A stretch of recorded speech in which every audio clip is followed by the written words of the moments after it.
الحمدللہ الذی خلقنا وجعلنا من امت حبیبہ المصطفى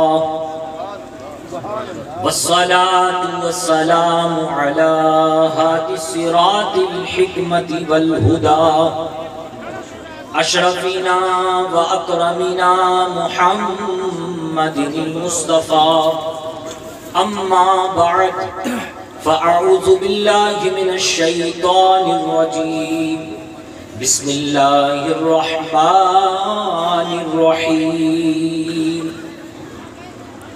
من عمل صالحا من ذكر أو أنثى وهو مؤمن فلنحيينه حياة طيبة آمنت بالله صدق اللہ العلی العظیم۔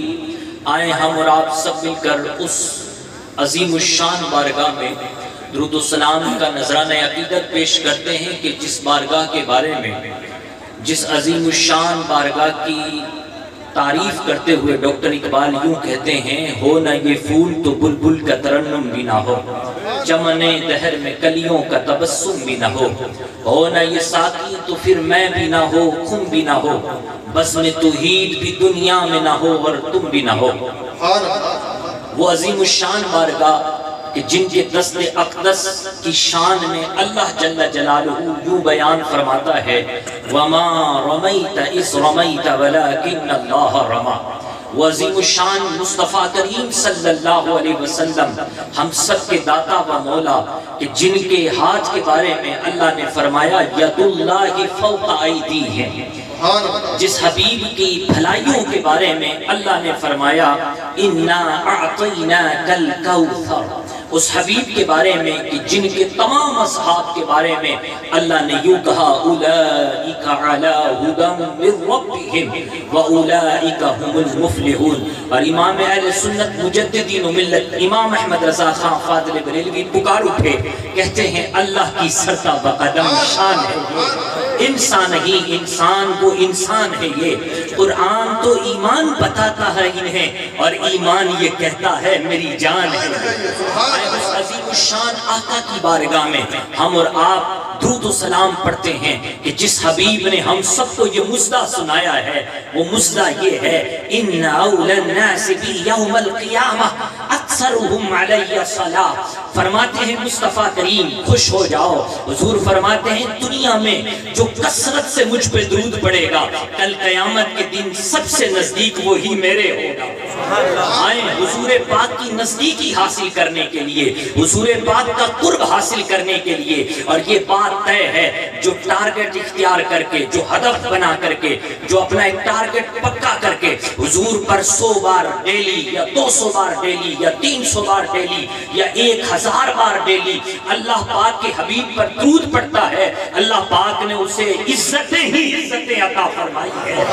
سلطان عبدالحمید کو دیکھ لو، ان کو بھی عزتیں درود پاک پڑھنے کی وجہ سے ملی ہے۔ شیخ شبلی کو دیکھ لو، انہیں بھی درود پاک پڑھنے کی وجہ سے عزتیں ملی ہے۔ صاحب دلائل الخیرات کو دیکھ لو، انہیں بھی عزتیں ملی ہیں تو مصطفیٰ پر درود و سلام پڑھنے کی وجہ سے ملی ہے۔ اور ملے بھی کیوں نہ، کیونکہ اللہ پاک فرماتا ہے ان اللہ وملائکتہ یصلون علی النبی یا ایھا الذین آمنوا صلوا علیہ وسلموا تسلیما۔ اللہ فرماتا ہے بے شک اللہ اور اس کے فرشتے بھی نبی پر درود بھیجتے ہیں، اے ایمان والو تم بھی درود بھیجو۔ مطلب یہ کہ جب کچھ نہیں تھا مصطفیٰ کا ذکر ہو رہا تھا، اور جب کچھ نہیں ہوگا تب بھی مصطفیٰ کا ذکر ہو رہا ہوگا، کیونکہ اللہ پاک فرماتا ہے کل من علیہا فان، روئے زمین میں جتنی چیزیں ہیں سب کو فنا ہونا ہے۔ وَيَبْقَى وَجْهُ رَبِّكَ ذُو الْجَلَالِ وَالْإِكْرَامِ، باقی رہنے والی ذات اللہ کی ہے، اللہ کی ہے۔ اللہ کہہ رہا ہے حبیب پر میں درود بھیج رہا ہوں، اللہ کو بقا ہے، ہم سب کو فنا ہے۔ تو گویا اللہ کہنے والے اس دنیا میں کوئی نہیں ہوگا، لیکن اللہ نے اپنے حبیب کا ذکر اتنا بلند کیا ہے کہ اس وقت بھی حبیب کا ذکر ہوگا۔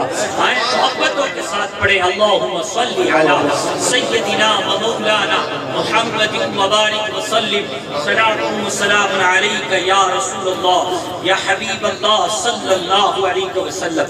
عزیزان محترم، یہ بات تو طے ہے، اللہ پاک فرماتا ہے وَجَاءَتْ سَكْرَةُ الْمَوْتِ بِالْحَقِّ ذَلِكَ مَا كُنْتَ مِنْهُ تَحِيدٌ۔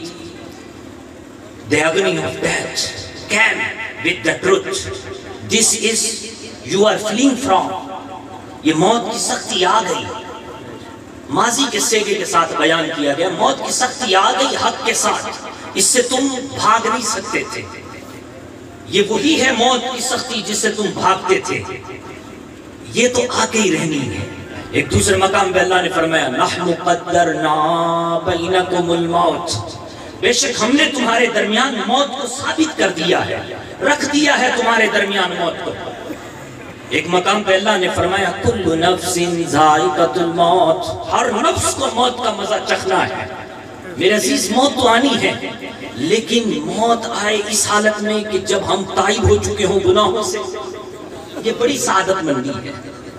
کچھ نیکیاں کر کے جائیں اس دنیا سے، یہ بڑی سعادت مندی ہے۔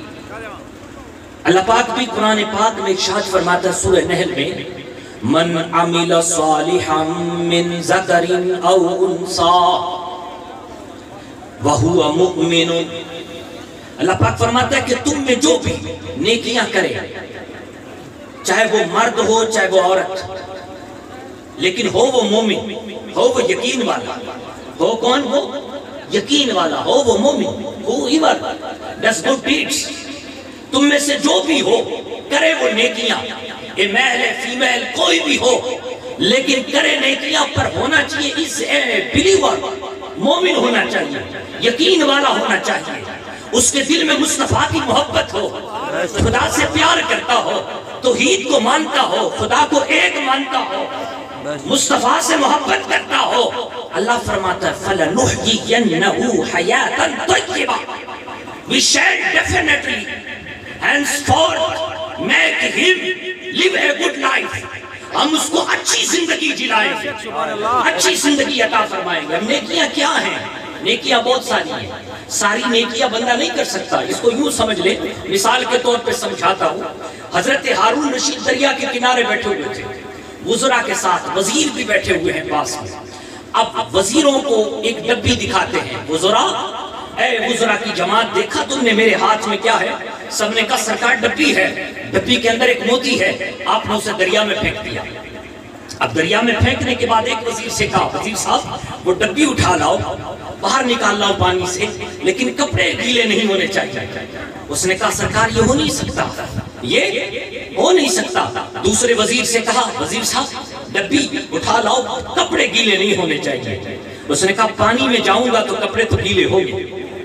تیسرے سے، چوتھے سے، پانچویں سے، لیکن جب بات آئی نا محمد ایاز کی، سبحان اللہ، محمد ایاز سید جو تھے، سید جو تھے، محمد ایاز، جب بات آئی محمد ایاز پر، محمد ایاز نے چھلانگ لگائی، محمد ایاز نے چھلانگ لگائی، ڈبی نکال کے باہر لے آئے، کپڑوں سے پانی ٹپک رہا ہے۔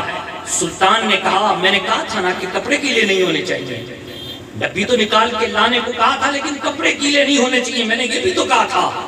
محمد ایاز بڑی ادب اور عاجزی اور انکساری کے ساتھ کہتے ہیں سرکار آپ نے دو حکم دیے تھے، ایک حکم تو آپ کا یہ تھا کہ ڈبی نکال لاؤ، دوسرا حکم یہ تھا کہ کپڑے گیلے نہیں ہونے چاہیے۔ سرکار آپ کا حکم تھا ڈبی نکال لاؤ، میں نکال لایا ہوں، قبول فرما لیں۔ آپ کا حکم تھا کپڑے گیلے نہیں ہونے چاہیے، سرکار ہاتھ جوڑ کے معذرت چاہتا ہوں، کیا کروں کپڑے گیلے ہو گئے، معاف کر دیں آپ میرے بڑے غیر کسی تمثیل کے سمجھے ہیں۔ یہی مثال اور یہی صورتحال بندے کی اور خدا کی ہے۔ بندے کو خدا نے کہا نمازیں پڑھ، خدا نے کہا روزہ رکھ، خدا نے کہا ماں باپ کی اطاعت کر، اچھے کام کر، اچھا بول، اچھا کھا، لوگوں کو کھلا، یتیموں کے ساتھ عزت کر، اس نے سلوک کر۔ اب جو نیکی ہو جائے خدا کی بارگاہ میں پیش کر دو، مولا اسے قبول کر لے، تیری توفیق سے میں نے نیکی کی ہے، اور اگر گناہ ہو جائے تو جلدی کرو، خدا سے معذرت چاہو۔ کیوں؟ اس لیے اِنَّهُ كَانَ تَوَّابًا، اور اگر تم نے وہ معافی حبیب کے صدقے سے مانگی تو اللہ مجدہ سناتا ہے لَوَجَدُ اللَّهَ تَوَّابًا رَحِيمًا، تو پھر تو تم اللہ کو پالو گے، توبہ قبول کرنے والا بھی پالو گے اور رحم کرنے والا بھی پالو گے۔ تو دو چیزیں ہوئی، نیکیاں کریں، نیکیوں کو حقیر نہ سمجھیں، اور اگر کہیں گناہ ہو بھی جائے تو پھر ہم سب کا یہ فرض بنتا ہے کہ ہم جلدی سے اس بارگاہ میں جائیں جو بڑا رحمان ہے، جس کی بارگاہ بڑی رحیم ہے، بڑا نہایت درجے کا پیار فرمانے والا ہے، اس سے معذرت چاہے، اس سے معافی مانگے، وہ معاف کر دے گا تو بیڑا پار ہو جائے گا۔ بہت ساری نیکیاں ہیں، اس میں سے ایک نیکی، اچھا وہ میں اس لیے ذکر کر رہا ہوں کہ مجھے اپنی زندگی میں جب میں روجڑی آتا تھا، جب میں عرس میں آتا تھا، بچپن کی حالت میں بھی، تب میں یہ خواہش ہوتی تھی میری کہ میں سید مبارک شاہ صاحب کی باتیں سنوں۔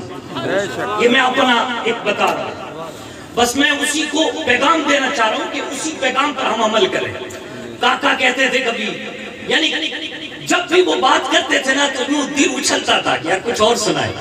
ہم جب عرس میں آتے تھے تو یہاں ماشاءاللہ عرس میں تو ایک میلہ سا رہتا ہے اچھا خاصا، کشتیاں بھی ہوتی ہیں تو دیگر چیزیں بھی ہوتی ہیں۔ میں کبھی کشتیوں میں یا دیگر مراحل میں نہیں بیٹھتا تھا، میں یہ چاہتا تھا کہ کسی طریقے سے سید صاحب کے پاس بیٹھوں اور وہ کچھ باتیں کریں تو پھر میرا دل موٹا ہو اور میں جو ہے نا کچھ احساس برتری کا شکار ہوں میں۔ یہ ایک ہوتا تھا، یہ اچھا بولنا یہ بہت بڑی نیکی ہے، اچھا بولنا یہ بہت بڑی نیکی ہے۔ ہمیں اور آپ کو بھی چاہیے کہ ہم اچھا بولیں، ہم کیا کریں؟ اچھا بولیں۔ اب سنیں میرے مصطفیٰ ہم سب کے آقا و مولا کیا فرماتے ہیں۔ میرے آقا نے فرمایا من کان یؤمن باللہ والیوم الآخر فَلْيَقُلْ خَيْرًا أَوْ لِيَسْكُتْ۔ مصطفیٰ کریم فرماتے ہیں جو قیامت کے دن پر اللہ پر ایمان رکھتا ہے اسے چاہیے کہ بولے تو اچھا بولے ورنہ خاموش رہے۔ آپ اور ہم کیسے بولتے ہیں؟ آپ اور ہم جب بولتے ہیں تو لوگوں کے دل ٹوٹتے ہیں، آپ اور ہم جب بولتے ہیں تو لوگ ناراض ہوتے ہیں، آپ اور ہم جب بولتے ہیں تو لوگ جو ہے نا بیچارے مایوس ہو جاتے ہیں، آپ اور ہم جب بولتے ہیں تو لوگ کیا ہوتے ہیں؟ ہم سے دور ہو جاتے ہیں۔ لیکن بزرگ جب بھی بولتے ہیں، ایمان والے جب بھی بولتے ہیں تو لوگوں کو ڈھارس بن جاتا ہے، لوگوں کو ایک راستہ مل جاتا ہے اور ایک ایسا راستہ ملتا ہے کہ وہ خدا کی بارگاہ تک پہنچتے ہیں۔ ہم سب کو بھی چاہیے کہ ہم اچھا بولیں، اچھا بولیں۔ آپ دیکھیں ابھی مولانا غلام حیدر صاحب نے اصحاب رسول پر بڑا اچھا تبصرہ کیا ہے نا۔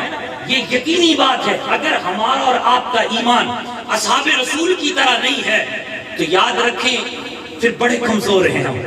اگر ہمارا اور آپ کا ایمان اصحاب رسول کی طرح ہوگا تو انشاءاللہ اللہ پاک ہدایت دے گا، پھر اللہ پاک ہمیں اپنے حبیب کے ساتھ رکھے گا، پھر اللہ پاک ہمیں جنت عطا فرمائے گا، پھر اللہ پاک ہمیں اپنے حبیب کے ہاتھوں سے جام کوثر پلائے گا۔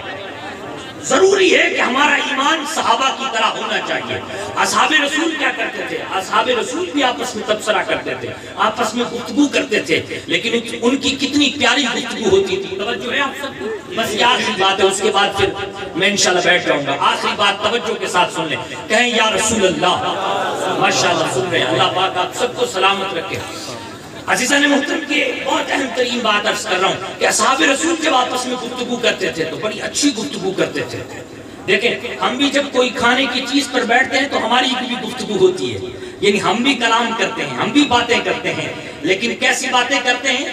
ایک اصحاب کو دیکھ لیں کہ وہ کیسی باتیں کرتے تھے۔ حضرت علی شیر خدا کرم اللہ تعالیٰ وجہ الکریم بیمار ہوئے، ان کی عیادت کے لیے تفسیر روح البیان میں لکھا ہے، سورہ رات کی ایک آیت کی تفسیر میں فرماتے ہیں کہ ان کی عیادت کے لیے حضرت ابو بکر صدیق، حضرت عمر، حضرت عثمان یہ تینوں اصحاب گئے عیادت کے لیے۔ شیر خدا کرم اللہ تعالیٰ وجہ الکریم نے سبحان اللہ، شیر خدا نے ایک پیالہ رکھا، اس پیالے کے اندر شہد تھا، اس شہد کے اندر ایک بال تھا، ایک پیالہ رکھا، اس پیالے کے اندر شہد، شہد کے اندر بال، سبحان اللہ۔ کہا سرکاروں تناول فرمائے۔ حضرت ابو بکر صدیق رضی اللہ تعالیٰ عنہ نے دیکھا کہ وہ پیالہ بڑا خوبصورت ہے، لیکن اس پیالے خوبصورت کے اندر شہد بھی بڑی اچھی چیز موجود ہے، لیکن اس کے اندر ایک کالا سا بال موجود ہے، باریک سا۔ حضرت ابو بکر نے فرمایا عمر اس پر پہلے کلام کیا جائے پھر تناول کیا جائے۔ حضرت عمر نے کہا یا ابا بکر یا امیر المومنین آپ بڑے ہیں، آپ کلام کیجئے۔ حضرت ابو بکر صدیق نے کلام کیا، کہتے ہیں الدین انور من الدست وذکر اللہ تعالی احلی من الاسل والشریعت ادق من الشعر۔ حضرت ابو بکر صدیق کہتے ہیں کہ جو اللہ پاک نے ہم سب پر ہمیں دین عطا فرمایا ہے حبیب کے صدقے سے، وہ دین اس چمکدار برتن سے بھی زیادہ چمکدار ہے، اور جو اس کے اندر شہد ہے اس شہد سے زیادہ اللہ کا ذکر میٹھا ہے، اور جو شریعت ہے شریعت وہ تو بال سے بھی زیادہ باریک ہے۔ اب حضرت عمر بن خطاب رضی اللہ تعالیٰ عنہ کہتے ہیں الجنت انور من الدست ونعمتها احلی من العسل والصراط ادق من الشعر۔ فرماتے ہیں کہ جو اللہ پاک نے مومنین کے اجر کے طور پہ جنت تیار کر رکھی ہے، وہ جنت اتنی خوبصورت ہے کہ اس برتن سے بھی زیادہ خوبصورت ہے، اس کے اندر جو نعمتیں ہیں وہ شہد سے بھی زیادہ میٹھی ہیں، اور جنت میں جانے سے پہلے ایک پل ہے، اس پل کو ہر ایک جنتی کو پار کرنا ہے، وہ پل بال سے بھی زیادہ باریک ہے۔ وَالصِّرَاطُ أَدَقُّ مِنَ الشَّعْرِ۔ حضرت عثمان غنی رضی اللہ تعالیٰ عنہ کہتے ہیں القرآن انور من الدست، یہ جو قرآن ہے قرآن یہ تو اس چمکدار برتن سے بھی زیادہ چمکدار ہے، وَقِرَاءَتُهُ أَحْلَى مِنَ الْعَسْلِ، اور اس کا جو پڑھنا ہے وہ شہد سے بھی زیادہ میٹھا ہے، وَتَفْسِيرُهُ أَدَقُّ مِنَ الشَّعْرِ، لیکن جو اس کی تفسیر بیان کرنا ہے وہ تو بال سے بھی زیادہ باریک ہے۔ اب حضرت شیر خدا فرماتے ہیں، حضرت شیر خدا کہتے ہیں اب دیکھیں ہمارے یہاں جب کھانا کھا رہے ہوتے تو ہماری گفتگو کیسی ہوتی ہے؟ نمک زیادہ ہے، مرچیں زیادہ ہیں، طرح طرح یار تیل زیادہ ڈال دیا ہے، اور بوٹی تو بہت کم ڈالی ہے، اس قسم کی ہماری گفتگو ہوتی ہے۔ لیکن اصحاب کی کتنی پیاری گفتگو ہو رہی ہے۔ پڑوسی کوئی گاڑی لے لے تو ہمارے یہاں کیسی گفتگو ہوتی ہے؟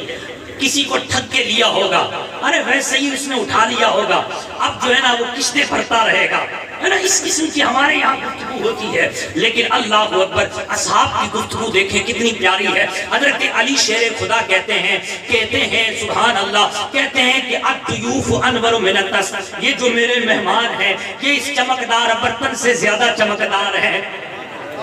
کہتے ہیں وَكَلَامُهُ أَحْلَى مِنَ الْعَسْلِ، اور ان کی جو گفتگو ہے وہ شہد سے زیادہ میٹھی ہے۔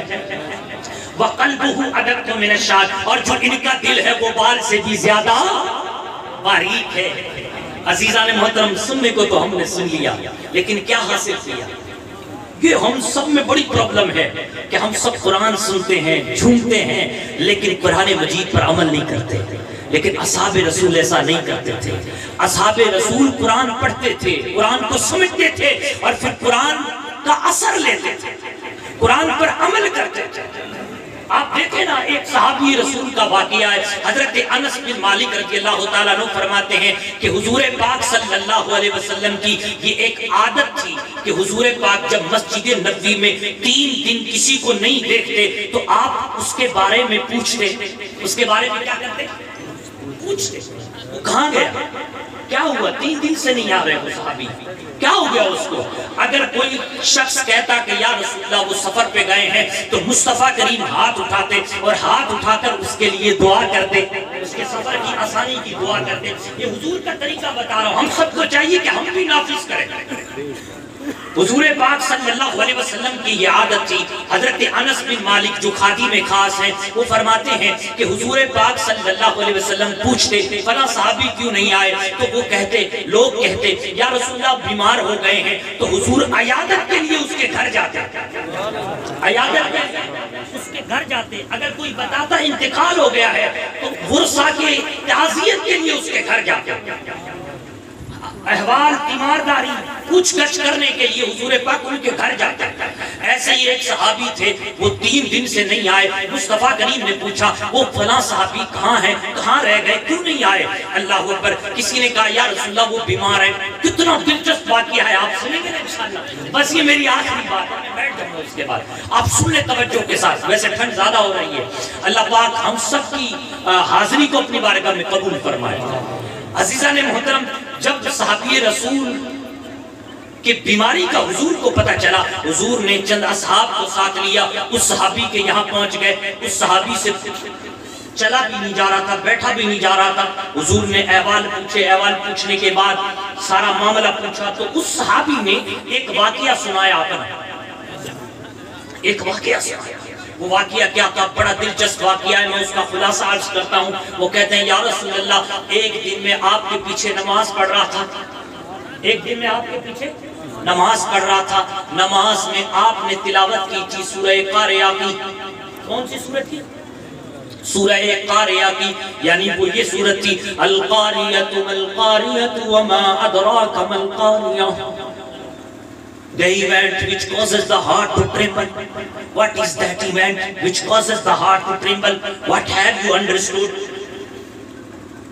یہ اللہ پاک یہاں فرما رہا ہے کہ یہ جو دل دہلا دینے والا واقعہ ہے یہ ہو کر رہے گا، اور تو کیا جانے یہ دل دہلا دینے والا واقعہ کیا ہے؟ ہاں کیا تو سمجھتا ہے اس بات کو کہ یہ دل دہلا دینے والا واقعہ کیا ہے؟ آگے اللہ فرماتا ہے یوم یکون الناس کالفراش المبثوث وتکون الجبال کالعہن المنفوش. The day when people will be like scattered moths and mountains will be like scattered particles of wool. اللہ پاک فرماتا ہے کہ اس دن جو واقعہ ہوگا دل دہلا دینے والا، اس دن لوگوں کی حیثیت، آج تو بڑی بڑی کوٹھیوں بڑے بڑے بنگلوں میں رہتے ہیں یہ لوگ، اس دن ان کی حالت پروانوں کی طرح ہوگی. when people کیڑے مکوڑوں کی طرح ان کی حالت ہوگی. اس دن پہاڑوں کو تم دیکھو گے کتنے بڑے بڑے پہاڑ، یہ پہاڑ بھی اون کی طرح اڑتے پھر رہے ہوں گے. یہ قیامت کا دن. فَأَمَّا مَنْ ثَقُلَتْ مَوَازِينُهُ فَهُوَ فِي عِيشَةٍ رَاضِيَةٍ. So as for the one whose scales of good deeds are heavy, he is in desired bliss. وہ جس کے اعمال بھاری ہوں گے، جس کی نیکیاں زیادہ ہوں گی، جس کی نیکیوں کے پلے میں نیکیاں زیادہ ہوں گی، وہ تو اللہ کی طرف سے منچاہی نعمتوں میں رہے گا. وَأَمَّا مَنْ خَفَّتْ مَوَازِينُهُ فَأُمُّهُ هَاوِيَةٌ وَمَا أَدْرَاكَ مَا هِيَ نَارٌ حَامِيَةٌ. وہ بندہ کہ جس کے پلہ نیکیوں کا بالکل ہلکا سا ہوگا، ان دا لیپ، وہ لیپ میں ہوں گے، آگ میں ہوں گے. تو کیا جانتا ہے وہ آگ کیسی ہوگی، وہ حاویہ کیسی ہوگی؟ وہ حاویہ ایسی ہوگی اللہ کی بھڑکائی ہوئی آگ جس میں ذلت ہی ذلت ہے. وہ صحابی کہتے ہیں یا رسول اللہ میں نے آپ کی تلاوت سنی، بس خوف دل میں بیٹھ گیا، اور ایسا بیٹھا کہ میں نے اللہ پاک سے یہ دعا کر دی مولا قیامت کی ذلت سے مجھے بچا لے، اگر کوئی آزمائش کوئی پریشانی دینا چاہتا ہے تو تو آج ہی دے لے. یہ بات اس صحابی نے کہی یا رسول اللہ میں نے اللہ سے دعا کی مولا مجھے دنیا کی مصیبت دے دے، آخرت کی مصیبت سے مجھے بچا لے. میں نے یہ دعا کی یا رسول اللہ تب سے لے کر کے اب تک بستر پہ ہی بستر علت پہ موجود ہوں، علیل ہوں، نہایت درجے کا علیل ہوں.